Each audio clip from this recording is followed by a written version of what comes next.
Good morning students, welcome to your English class.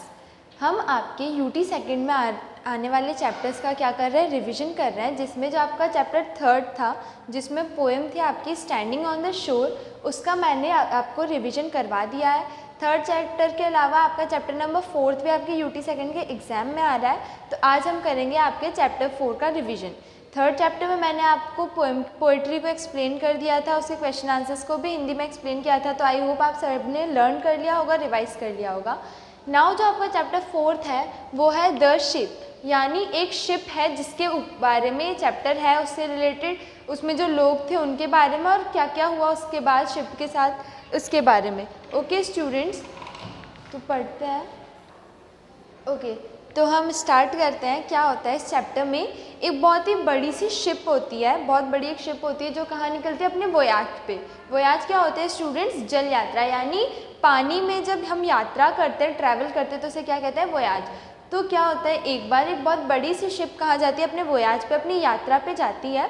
वहाँ पे क्या होता है, वो उसका एक्सीडेंट हो जाता है और वो जो शिप होती है वो बर्बाद हो जाती है। ठीक है, वो शिप बर्बाद हो जाती है, टूट जाती है, सब डूब जाता है। बस दो इंसान होते हैं जो बच के, एक जो शिप होती है स्टॉर्म में फंस गई, टूट गई, ख़राब हो गई, पर सब लोग मर भी जाते हैं, उसी में रह जाते हैं, स्टॉर्म में फंस जाते हैं, पानी में डूब जाते हैं। सिर्फ दो ऐसे इंसान होते हैं जो स्विम करके एक आइलैंड पे पहुंचते हैं। आइलैंड क्या होता है स्टूडेंट्स, एक ऐसा ज़मीन का टुकड़ा जिसके आसपास क्या हो, पानी भरा हो।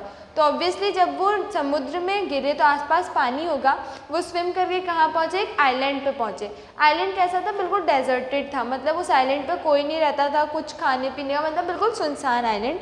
वो लोग वहाँ पहुँचे। जो दो बचे हुए लोग थे उन्होंने सोचा कि अब हम क्या करें, हम यहाँ आ तो गए। उन्होंने बैठ के क्या किया, डिस्कस की, बहुत बातें डिस्कस की, चर्चा की कि उनको क्या करना चाहिए। एट लास्ट उन्होंने क्या सोचा कि उनके पास एक ही ऑप्शन है कि वो भगवान से प्रे करें। भगवान से प्रे करेंगे तो भगवान उनकी हेल्प करेंगे, और उसके अलावा उनके पास कोई और ऑप्शन नहीं, क्योंकि जो आइलैंड है वो कैसा है, बिल्कुल डेजर्टेड आइलैंड है। वहाँ पे कोई इंसान नहीं रहता, वहाँ पे खाने को कुछ नहीं है, वहाँ पे रहने की कोई जगह नहीं है, बिल्कुल डेजर्टेड आइलैंड है। तो वो लोग फाइनली डिसाइड करते हैं कि वो लोग प्रेयर करेंगे और भगवान से जो भी उनको विश होगी वो मांगेंगे। ठीक है, तो क्या होता है, वो लोग सोचते हैं कि हम चेक करेंगे कि किसकी प्रेयर स्ट्रांग है और किसकी प्रेयर से उन्हें क्या मिल रहा है, जो भी वो मांग रहे हैं वो उन्हें मिल रहा है। तो वो क्या करते हैं, जो उनका टेरिटरी होता है जहाँ पे वो रह रहे होते हैं, उस जगह को हाफ हाफ पार्ट्स में डिवाइड कर लेते हैं। आधा फर्स्ट मैन के पास और सेकेंड जो आधा पार्ट है वो सेकेंड मैन के पास। ऐसा करने से क्या हुआ, जो भी वो प्रे करेंगे और जो भी वो चीज़ मांगेंगे, तो जिस भी इंसान की प्रेयर स्ट्रांग होगी उसकी टेरिटरी में वो चीज़ आ जाएगी, ऐसा उन्होंने डिसाइड किया। ठीक है, तो फर्स्ट थिंग जो फर्स्ट मैन, उन लोगों ने अपनी अपनी प्रेयर स्टार्ट की। तो जो फर्स्ट मैन था उसने क्या किया, सबसे पहले फूड मांगा कि मुझे फूड चाहिए, भगवान से प्रे किया उसने। और नेक्स्ट डे जब वो उठा तो उसने क्या देखा कि जो उसकी वाली साइड है, जिस ज़मीन पे वो है, वहाँ पे तो क्या आ गया, एक पेड़ हो गया। दोनों ने साथ में मांगा कि हमें फूड चाहिए, हमें फूड चाहिए, हमें फूड दीजिए, ऐसा प्रे किया। तो जो फर्स्ट वाले की टेरिटरी थी, फर्स्ट वाले की लैंड थी, वहाँ पे तो क्या हुआ, एक बहुत ही बड़ा सा पेड़ उग गया जिसपे क्या थे, फ्रूट्स लगे हुए थे खाने के लिए। बट जो सेकंड वाला था उसकी टेरिटरी में ऐसा कुछ भी नहीं हुआ, उसके पेड़ों में कुछ, उसकी ज़मीन में कुछ भी पेड़ नहीं उगा, ना कुछ खाने के लिए आया। ठीक है, तो फर्स्ट मैन ने क्या किया, आराम से अपने जो फ्रूट्स आए थे उनको खा लिया। ठीक है, फिर एक वीक बाद उसको क्या हुआ, जो फर्स्ट मैन था उसको बहुत ही लोनली फील हुआ, उसको बहुत ऐसा लग रहा था कि मैं यहाँ अकेला हूँ, मैं बोर हो रहा हूँ, बहुत अकेला अकेला फील हुआ। तो उसने क्या किया, प्रे किया कि भगवान मुझे एक वाइफ दे दो ताकि मेरी लोनलीनेस ख़त्म हो जाए। ऐसा किसने प्रे किया, फर्स्ट मैन ने। तो नेक्स्ट डे क्या हुआ, एक और जो शिप था वो भी स्टॉर्म में फंस के बर्बाद हो गया, और उसमें सिर्फ एक ही औरत बची जो स्विम करके कहाँ आई, फर्स्ट पर्सन के साइड पे आ गई। कहाँ पे आ गई, फर्स्ट वाले इंसान की, जिसने प्रे की थी कि उसे एक वाइफ चाहिए, उसके साइड पे आ गई। फिर उन लोगों ने शादी कर ली, वो उसकी वाइफ बन गई, यानी उसकी ये वाली विश भी पूरी हो गई। उसके बाद क्या हुआ, फर्स्ट मैन ने प्रे किया कि उसको एक घर मिले, उसको कपड़े मिले, उसको और ज़्यादा खाना मिले, और एकदम से उसकी सारी विशेष पूरी होने लग गई, जैसे कोई मैजिक हो रहा हो। उसने घर मांगा, उसे घर मिला, उसने कपड़े मांगे, उसे कपड़े मिल गए, उसने फूड मांगा, और ज़्यादा खाना मांगा, उसे और ज़्यादा खाना मिल गया। मतलब उसकी सारी जो भी वो मांग रहा था, जो फर्स्ट मैन जो भी चीज़ें मांग रहा था वो सब पूरी हो रही थी। बट जो सेकंड मैन था उसके यहाँ कुछ भी नहीं हो रहा था, कुछ मैजिक नहीं। वो जैसा स्टार्टिंग में आया था बिल्कुल वैसे ही रह रहा था, ना उसके पास फूड आया, ना वाईफाई, ना कुछ और जो भी उसने मांगा, कुछ भी नहीं मिला किसी सेकंड मैन को। ठीक है, फाइनली जो फर्स्ट मैन था उसने ऐसा प्रे किया कि अब उसे क्या चाहिए, एक शिप चाहिए, ताकि वो इस आइलैंड से वो और उसकी वाइफ दोनों इस आइलैंड से जाए और अपने घर पे जहाँ वो रहता था वहाँ जाके रहे। ऐसा किसने किया, ऐसा उसने सोचा, किसने, फर्स्ट मैन ने, कि मैंने यहाँ पे मैं आ गया, मैंने खाना लिया, मेरे को वाइफ मिल गई, फिर उसने घर मांगा, कपड़े मांगे, सब उसे मिल गए। फिर उसके मन में आया कि क्यों ना अब मैं यहाँ से चला जाऊँ। तो उसने क्या प्रे किया कि उसे एक शिप मिल जाए जिसमें बैठ के वो यहाँ से चला जाए। अगले दिन जब वो सो के उठा तो उसने देखा कि एक शिप उसके किनारे पे ऐसे बंधी हुई है, किसी पत्थर से ऐसे बंधी हुई है। तो वो बहुत खुश हो जाता है और वो और उसकी वाइफ क्या करते हैं, शिप पे बैठ जाते हैं और वहाँ से जाने का सोचते हैं। ठीक है, तो वो क्या करते हैं, वो दोनों अकेले निकलते हैं। वो क्या करता है, जो फर्स्ट मैन होता है वो ऐसा सोचता है कि जो सेकंड मैन है वो एक अच्छा इंसान नहीं है, इसीलिए उसकी कोई सी भी विश पूरी नहीं हो रही है। तभी तो जो सेकंड मैन था, ना उसके पास फूड आया, ना उसके पास वाइफ आई, ना उसके पास घर आया, ना कपड़े आए, कुछ भी नहीं आया। तो जो फर्स्ट मैन था उसको लगा कि जो सेकंड मैन है वो अच्छा इंसान नहीं है, इसलिए उसकी कोई सी भी प्रेयर पूरी नहीं हो रही, वो एक अनवर्दी इंसान है, इसलिए उसकी प्रेयर पूरी नहीं हो रही। तो जो फर्स्ट मैन था वो क्या डिसाइड करता है कि मैं सेकंड मैन को यहीं पर छोड़ के चला जाऊंगा, मैं उसे जो भी मेरी प्रेयर्स, मेरी ब्लेसिंग्स जो मुझे मिल रही है उसे शेयर नहीं करूंगा। फिर क्या होता है, जो फर्स्ट मैन होता है वो किस पे बैठ जाता है, शिप पे, और अपनी वाइफ को भी बिठा देता है और वो लोग वहाँ से निकल जाते हैं। ठीक है, जैसे ही वो शिप निकल रही होती है, एक स्वर्ग से, हेवन यानी स्वर्ग से उसे फर्स्ट मैन को एक आवाज़ सुनाई देती है। वो आवाज़ फर्स्ट मैन से बोलती है कि तुम अपने साथी को, सेकंड मैन उसका साथी है, तुम अपने सेकंड मैन अपने साथी को यहाँ पे छोड़ के क्यों जा रहे हो। तो फर्स्ट मैन बोलता है कि मुझे लगता है कि वो एक अनवर्दी इंसान है, वो एक अच्छा इंसान नहीं है, इसीलिए भगवान ने उसकी कोई प्रे पूरी नहीं की, कोई भी उसको ब्लेसिंग नहीं की, और इसीलिए मैं उसको छोड़ के जा रहा हूँ। ठीक है, ऐसा उसने बोला।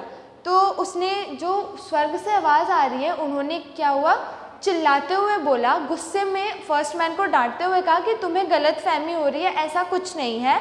ठीक है, उसकी सिर्फ एक ही प्रेयर थी जो मैंने मान ली, और इसीलिए तुम्हारी सारी प्रेयर्स पूरी हो रही है, और इसलिए तुम्हें उसकी हेल्प करनी चाहिए। तो जो फर्स्ट मैन था वो उससे, जो स्वर्ग से आवाज़ आई, उनसे पूछता है कि ऐसा भी उसका क्या प्रेयर था जिसकी वजह से आप मेरी ब्लेसिंग पूरी कर रहे हो और मुझे उसकी हेल्प करनी पड़ेगी। तो जो स्वर्ग से आवाज़ आ रही थी, the voice that was coming from the haven, उन्होंने क्या बताया कि जो सेकंड मैन था उसकी सिर्फ एक ही प्रेयर थी, उसने सिर्फ एक ही प्रेयर की थी। वो क्या थी कि उस जो फर्स्ट मैन है उसकी सारी विशेस पूरी हो जाए। सेकंड मैन ने क्या प्रेयर की थी कि जो फर्स्ट मैन है उसकी सारी विशेस पूरी हो जाए। सिर्फ एक ही प्रेयर की थी, किसने, सेकंड मैन ने, वो भी किसके लिए की, फर्स्ट मैन के लिए। ऐसा किसने बताया, जो हेवन से वॉइस आ रही थी उन्होंने ऐसा बताया। तो इसीलिए उसकी जो फर्स्ट मैन है उसकी सारी विशेस पूरी हो रही हैं, क्योंकि इसलिए नहीं कि उसकी प्रेयर बहुत स्ट्रांग है, इसलिए क्योंकि सेकंड मैन ने उसके लिए प्रेयर की। तो फर्स्ट मैन को पता चल जाता है कि हाँ उसने ऐसा किया, और इसीलिए उसकी सारी जो भी उसकी विशेस थी वो पूरी हो रही थी।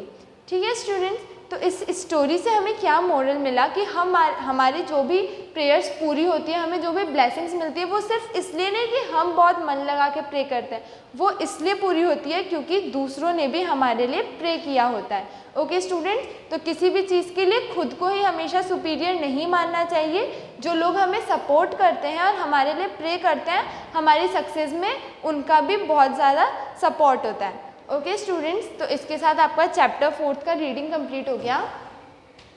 अब मैं आपको इसका जो ऑप्शंस हैं, जो बुक वर्क है, वो आपको समझा देती हूँ। तो सबसे पहले है टिक द करेक्ट। क्या है, in the ship there were only 2 men who survive. Ship में कितने लोग थे जो बच गए थे, only 2 men were those who survived.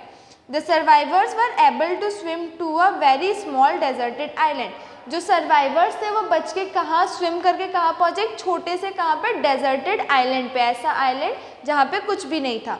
The first man was feeling extremely lonely so he decided to pray for a wife. जो first man था उसको बहुत ही अकेला फील हो रहा था, तो उसने किस चीज़ की प्रे की थी, एक वाइफ के लिए प्रे किया था।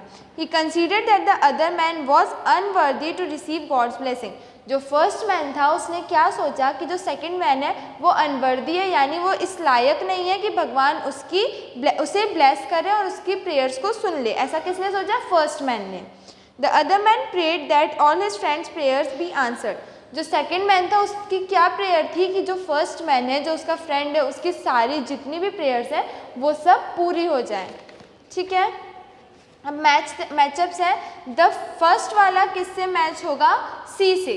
The big ship was caught in a heavy storm. जो बड़ी सी शिप थी वो किस में फंस गई थी, एक बहुत ही बड़े से स्टॉर्म में, तूफान में।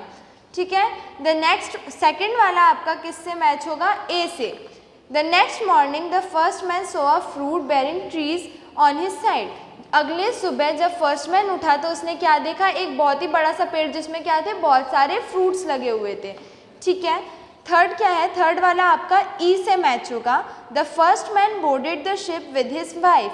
जो फर्स्ट मैन था वो शिप पे किसके साथ चढ़ा, अपनी वाइफ के साथ। फोर्थ, जो फोर्थ वाला है आपका वो किससे मैच होगा, बी से। As the ship was about to leave the first man heard a voice. जैसे ही शिप वहाँ से निकलने वाली थी वैसे ही क्या हुआ, फर्स्ट मैन ने एक आवाज़ सुनी।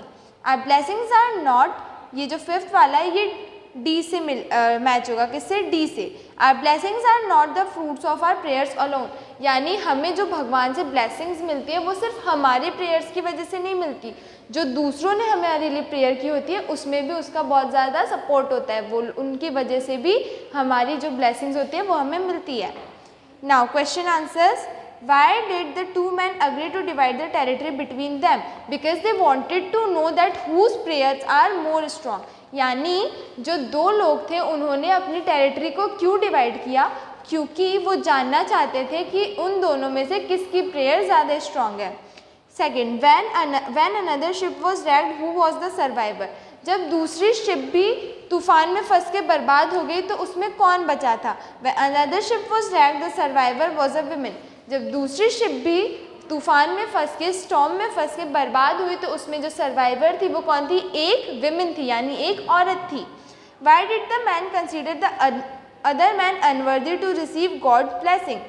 जो फर्स्ट मैन था उसने सेकंड मैन को अनवर्दी क्यों समझा, इस लायक क्यों नहीं समझा कि भगवान उसकी प्रेयर्स पूरी करे, क्योंकि जो भी उसकी विशेष थी वो क्या हुआ, कंप्लीट नहीं हुई। उस सेकंड वाला जो पर्सन था उसकी टेरिटरी पे कुछ भी नहीं आया था, उसे कुछ भी नहीं मिला था, इसलिए उसे ऐसा लगा कि जो सेकंड मैन है वो क्या है, अनवर्दी। फोर्थ क्या है, what do you learn from this story? इस स्टोरी से आपने क्या सीखा? We learn from the story that the blessings are not the fruits of our prayers alone but of the another praying for us. यानी हमें भगवान से जो भी blessings मिलती हैं वो सिर्फ हमारी प्रेयर्स की वजह से नहीं मिलती, हमारे लिए जो दूसरे लोग प्रेयर्स करते हैं उनकी वजह से भी मिलती है। तो हमें सिर्फ खुद पे ऐसा प्राउड फील नहीं करना चाहिए कि सिर्फ हम ही वर्दी हैं, उसमें दूसरों की प्रेयर्स भी बहुत काम आती हैं। ओके स्टूडेंट्स, तो इसके साथ आपका चैप्टर 4 जो था द शिप, उसका भी रिवीजन कंप्लीट हो गया है। तो आप सभी स्टूडेंट्स घर पे इसे वापस से रीड करेंगे, रिवाइज करेंगे और क्वेश्चन आंसर्स को लर्न करेंगे। Okay, I will see you in the next class. Thank you.